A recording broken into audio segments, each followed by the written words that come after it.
Hey, what's going on, Unhandy fam? It's Nathan, and this is Quarantine Theater Volume 34. Ooh, I waited too long to do this video. It's cold out here. Holy moly. I hope you guys are doing well. I got an email from a gentleman named Martin who said that early on in the videos I was keeping track of how many toilet paper rolls I was going through during quarantine, and then I stopped. And there wasn't really a reason. I just stopped. I think I thought it was probably weird that I was holding up my empty toilet paper rolls every episode, but I've not stopped collecting them because it's important to me to know what we go through during this quarantine. We, my friends, have gone through 17. 17. Yeah. So, there's your update, Martin. Thanks for writing in. We appreciate it. All right, chapter 10. We're getting close to the end of The Bad Beginning. So let's get to it. Chapter 10. That night, Klaus was the Baudelaire orphan sleeping fitfully in the bed, and Violet was the Baudelaire orphan staying up, working by the light of the moon. All day, the two siblings had wandered around the house, doing the assigned chores and scarcely speaking to each other. Klaus was too tired and despondent to speak, and Violet was holed up in the inventing area of her mind, too busy planning to talk. When night approached, Violet gathered up the curtains that had been Sonny's bed and brought them to the door to the tower stairs, where the enormous assistant of Count Olaf's, the one who looked like neither a man nor a woman, was standing guard. Violet asked whether she could bring the blankets to her sister, to make her more comfortable during the night. The enormous creature merely looked at Violet with its blank white eyes and shook its head, then dismissed her with a silent gesture. Violet knew, of course, that Sonny was too terrified to be comforted by a handful of draperies, but she hoped that she would be allowed a few moments to hold her and tell her that everything would turn out all right. Also, she wanted to do something known in the crime industry as casing the joint. Casing the joint means observing a particular location in order to formulate a plan. For instance, if you are a bank robber, although I hope you aren't, you might go to the bank a few days before you plan to rob it. Perhaps wearing a disguise, you would look around the bank and observe security guards, cameras, and other obstacles, so you could plan how to avoid capture or death during your burglary. Violet, a law-abiding citizen, was not planning to rob a bank, but she was planning to rescue Sonny, and was hoping to catch a glimpse of the tower room in which her sister was being held prisoner, so as to make her plan more easily. But it appeared that she wasn't going to be able to case the joint after all. This made Violet nervous as she sat on the floor by the window, working on her invention as quietly as she could. Violet had very few materials with which to invent something, and she didn't want to wander around the house looking for more, for fear of arousing the suspicions of Count Olaf and his troop. But she had enough to build a rescuing device. Above the window was a sturdy metal rod from which the curtains had hung, and Violet took it down. Using one of the rocks Olaf had left in a pile in the corner, she broke the curtain rod into two pieces. She then bent each piece of the rod into several sharp angles, leaving tiny cuts on her hands as she did so. Then Violet took down the painting of the eye. On the back of the painting, as on the back of many paintings, was a small piece of wire to hang on the hook. She removed the wire and used it to connect the two pieces together. Violet had now made what looked like a large metal spider. She then went over to the cardboard box and took out the ugliest of the clothes that Mrs. Poe had purchased, the outfits the Baudelaire orphans would never wear no matter how desperate they were. Working quickly and quietly, she began to tear these into long, narrow strips and to tie these strips together. Among Violet's many useful skills was a vast knowledge of different types of knots. The particular knot she was using was called the Devil's Tongue. A group of female Finnish pirates invented it back in the 15th century and named it the Devil's Tongue because it twisted this way and that in a most complicated and eerie way.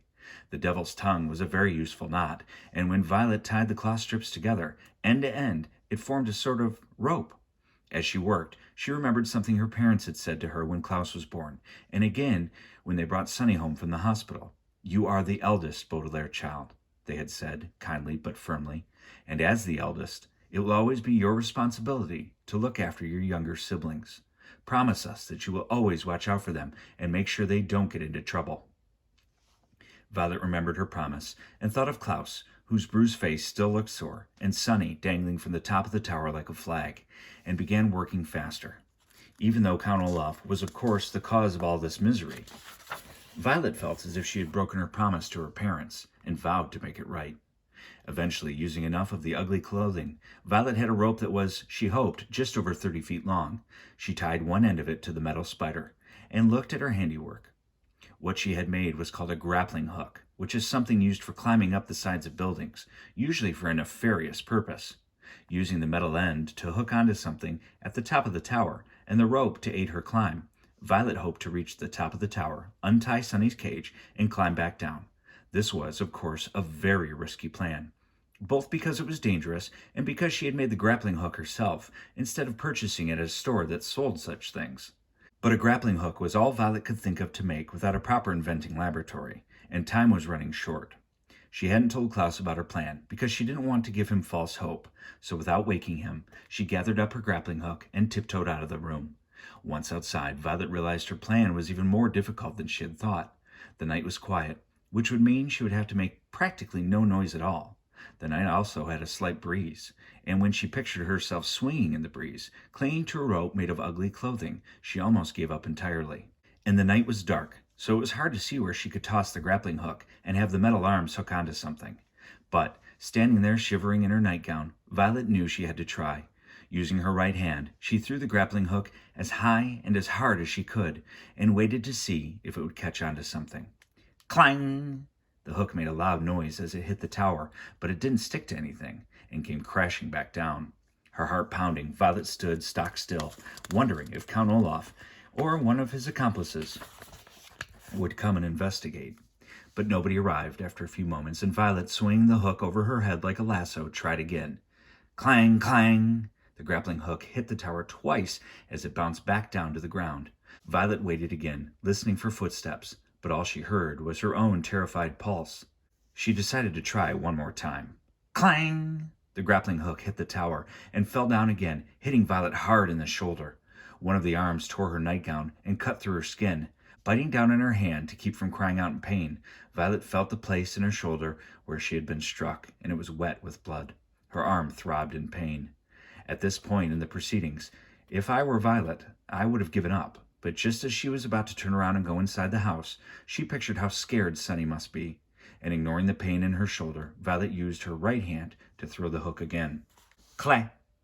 The usual clang sound stopped halfway through, and Violet saw in the dim light of the moon that the hook wasn't falling. Nervously, she gave the rope a good yank, and it stayed put. The grappling hook had worked. Her feet touching the side of the stone tower, and her hands grasping the rope, Violet closed her eyes and began to climb. Never daring to look around, she pulled herself up the tower, hand over hand, all the time keeping in mind her promise to her parents and the horrible things Count Olaf would do if his villainous plan worked. The evening wind blew harder and harder as she climbed higher and higher, and several times Violet had to stop climbing as the rope moved in the wind. She was certain that at any moment the cloth would tear or the hook would slip, and Violet would be sent tumbling to her death. But thanks to her adroit inventing skills, the word adroit here means skillful, everything worked the way it was supposed to work, and suddenly Violet found herself feeling a piece of metal instead of a cloth rope. She opened her eyes and saw her sister Sonny, who was looking at her frantically and trying to say something past the strip of tape. Violet had arrived at the top of the tower, right at the window where Sonny was tied. The eldest Baudelaire orphan was about to grab her sister's cage and begin her descent when she saw something that made her stop. It was the spidery end of the grappling hook, which after several attempts had finally struck onto something on the tower. Violet had guessed during her climb that it had found some notch in the stone, or part of the window, or perhaps a piece of furniture inside the tower room, and stuck there. But that wasn't what the hook had stuck on. Violet's grappling hook had stuck on another hook. It was one of the hooks on the hook-handed man, and his other hook, Violet saw, was glinting in the moonlight as it reached right towards her. All right, guys, we'll check in again tomorrow. I hope you're enjoying the book. We're getting so close to the end. I don't know what happens. All right, have a good night. Be safe. Hug your families. Talk to you soon. Sweet dreams. Bye. Bye.